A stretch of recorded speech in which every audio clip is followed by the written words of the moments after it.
Batra and welcome you all to my YouTube channel. So last 2 video मैंने upload की थी CUET PG LLM पर। तो वीडियो अपलोड करने के बाद से अब तक 2-3 दिन में काफ़ी ज़्यादा क्वेश्चंस आ रहे हैं और क्वेश्चंस लगभग एक जैसे हैं। कुछ कॉमन क्वेश्चन थे, कोई कमेंट में क्वेश्चन पूछ रहा है, कोई टेलीग्राम पर, कोई इंस्टाग्राम पर। तो कुछ कॉमन एंड बेसिक क्वेश्चन हैं सबके, तो मुझे लगा एक वीडियो ही बना दूँ मैं। कॉलेज मिलेगा नहीं मिलेगा, कम मार्क्स आ गए अब क्या करूँ, DU मिलेगा BHU मिलेगा, ये कुछ कॉमन क्वेश्चन हैं। इनके आंसर मैं करने की कोशिश करूँगा इस वीडियो में। तो सबसे पहला क्वेश्चन जो सबका फेवरेट क्वेश्चन है कि रिज़ल्ट कब तक एक्सपेक्टेड है। तो सबको पता है कि हम सिर्फ एजम्पशन लगा सकते हैं कि रिज़ल्ट कब आएगा। अनलेस एंड अनटिल कोई NTA में आपकी जान पहचान ना हो, तब तक सिर्फ आप एजम्पशन ही लगा सकते हो कि कब तक आएगा। एक एजम्पशन बैठती है कि इस महीने की 30 तारीख तक आ जाना चाहिए रिज़ल्ट। अब एजम्पशन आप लगा लो कि 30 तक आएगा, क्या पता आज शाम को आ जाए, क्या करोगे फिर? या 15 मई तक भी ना आए, क्या करोगे फिर? पता किसी को नहीं है, सिर्फ अजम्पशंस हैं। और प्रूडेंस ये कहती है कि 30 तारीख 1, 2, 3, 4 मई तक आ जाना चाहिए एट मैक्स। तो रिज़ल्ट आ जाएगा कुछ दिनों में, इतना मत सोचो। और तब तक कुछ करने को नहीं है तो भगवान का नाम ले लो, और कुछ नहीं तो घूम लो। मतलब ऐसे खड़े होके तो नहीं, बट कहीं ट्रिप मारा हो 1-2 दिन की, चल रहा हो बिल्कुल। तो नेक्स्ट क्वेश्चन है, क्या फाइनल आंसर की आएगी? एक ये भी क्वेश्चन आया कि सीधा रिजल्ट आएगा या फाइनल आंसर की पहले आएगी उसके बाद रिजल्ट आएगा। देखो ट्रेंड्स की देखें, पहले फाइनल आंसर की आती है, उसके बाद ही रिजल्ट आता है। पिछले जितने भी सालों की बात करें तो। बट 1% 2% चांस है कि रिजल्ट डिले हो गया तो शायद रिजल्ट ही आ जाए सीधा, बट काफ़ी कम चांस है, 1-2% चांस है उसके। जहाँ तक है वो नहीं होगा, क्योंकि अगर फाइनल आंसर की नहीं आएगी तो आप मैच किससे करोगे? फाइनल आंसर की मान लो कल आ गई, मैच करोगे आप कि कितने सही बैठ रहे हैं, उस अकॉर्डिंग स्कोर कार्ड आपका फाइनल निकलेगा। सपोज करो फाइनल आंसर की आई ही नहीं, सीधा रिजल्ट आ गया, उस केस में क्या होता है? फॉल प्ले के चांस हो जाता है। फॉल प्ले के चांस हो जाते हैं बिकॉज ये नहीं पता चलेगा कि कितने क्वेश्चन चेंज हुए, कितने आंसर्स चेंज हुए, ये नहीं पता चलेगा उस केस में। तो फाइनल आंसर की आनी चाहिए, उसके बाद रिजल्ट आना चाहिए, ये सबसे बेस्ट रहेगा। सीधा ही रिजल्ट आए वो सही नहीं है। नेक्स्ट क्वेश्चन है कि क्वेश्चन और आंसर जो है वो सबके लिए चेंज होंगे या जिसने चैलेंज करे हैं उसके लिए ही चेंज होंगे? देखो इससे बेसिक क्वेश्चन कोई है ही नहीं। देखो ये क्वेश्चन ऐसे पूछना नहीं चाहिए लॉ स्टूडेंट होते हुए। आर्टिकल 14 का क्या रोल रहेगा फिर? Equality is the part of basic structure of our constitution. और अगर जिसने चैलेंज किया है सिर्फ उसको ही मार्क्स मिलेंगे, तो आर्टिकल 14 तो डिफीट हो जाएगा फिर।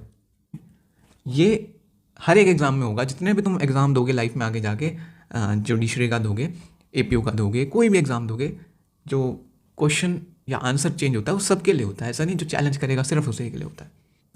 नेक्स्ट जो क्वेश्चन है, ये भी सबसे फेवरेट क्वेश्चन है कि DU मिलेगा या फिर नहीं मिलेगा, BHU मिलेगा या फिर नहीं मिलेगा। देखो ये भी वैसे किसी को पता नहीं है, सब ये असम्पशन लगा के चल रहे हैं। बट एक बेसिक जहाँ तक कमेंट आए हैं, टेलीग्राम पे ग्रुप्स हैं, उनके अकॉर्डिंग एक जनरल आइडिया मैं दे देता हूँ कि 200 से नीचे नहीं जा रही है कट ऑफ किसी भी हालत में। DU की भी, BHU की शायद 200 तक चली जाए, बट DU की नहीं जा रही है 200 से नीचे। तो 200 से नीचे है, जनरल कैटेगरी में हो तो DU like 1 in a million chance है कि आपको मिल जाए।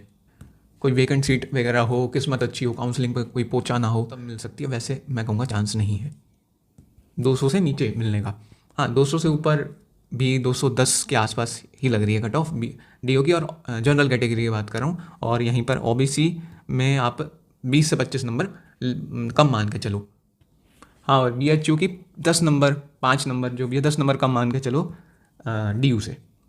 And for BHU OBC category 25 number कम मान के चलो कि हो जाएगा 200, मतलब 175 में BHU मिल जाना चाहिए। डिटेल्ड कट ऑफ रिजल्ट के बाद।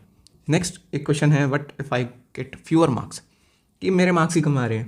कि अब बहुत लोग कमेंट कर रहे हैं, मैसेज कर रहे हैं कि 160 आ रहे हैं, क्या अब मैं किसी कॉलेज के लिए एलिजिबल हूँ? बिल्कुल हो एलिजिबल।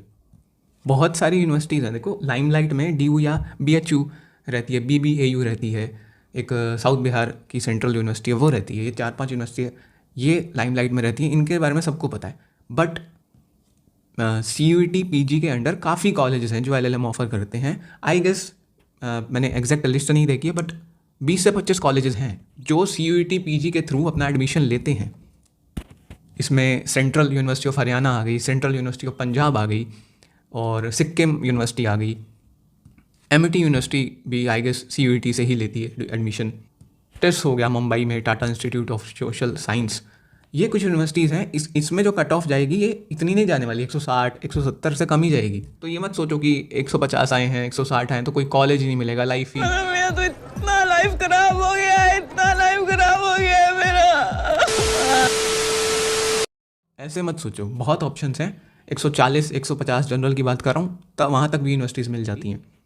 एक बार फाइनल रिजल्ट आने दो, जो फाइनल लिस्ट है कॉलेजेस की वो मैं अपलोड कर दूंगा वीडियो के अंदर ही। अभी किसी को पता हो कौन कौन से कॉलेजेस, आप कमेंट कर सकते हो कि ये कॉलेज है, आपका होम टाउन वहाँ पड़ता हो, आपको पता हो ये वाला कॉलेज CUET के अंडर आता है, तो एक लिस्ट बनाने में आसानी होगी।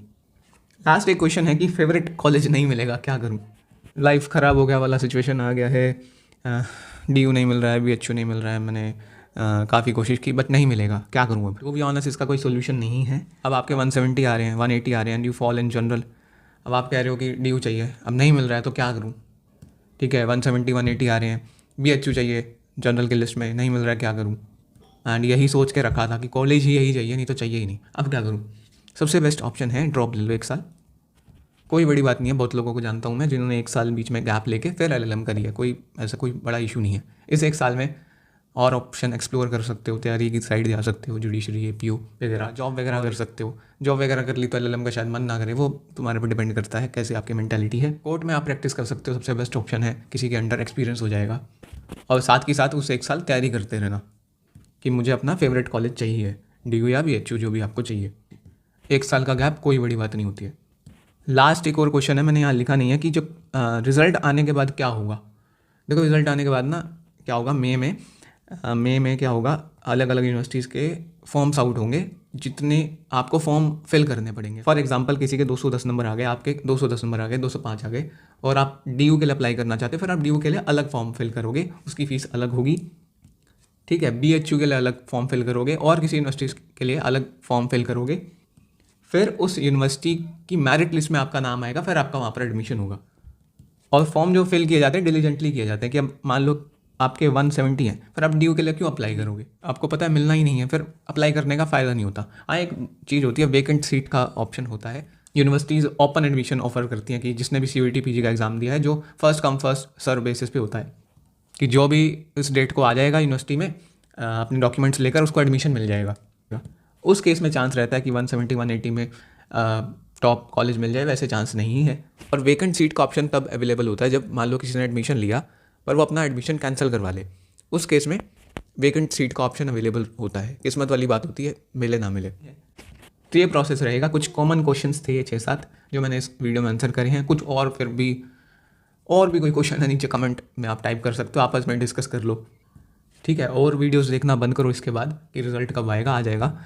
इस जो टाइम है, अगर कोई किसी के पास कुछ करने को नहीं है, किसी ने गैप ईयर ही ले रखा था इस समय, इस टाइम को प्रोडक्टिवली यूज़ करो। हिंदी ग्रामर, इंग्लिश ग्रामर, इनकी क्लास ले लो, और कुछ नहीं तो लॉ पढ़ने का मन नहीं है तो मतलब अपना चिल रहो। सब ने एक दिन चले जाना है, क्या करोगे इतना स्ट्रेस लेके।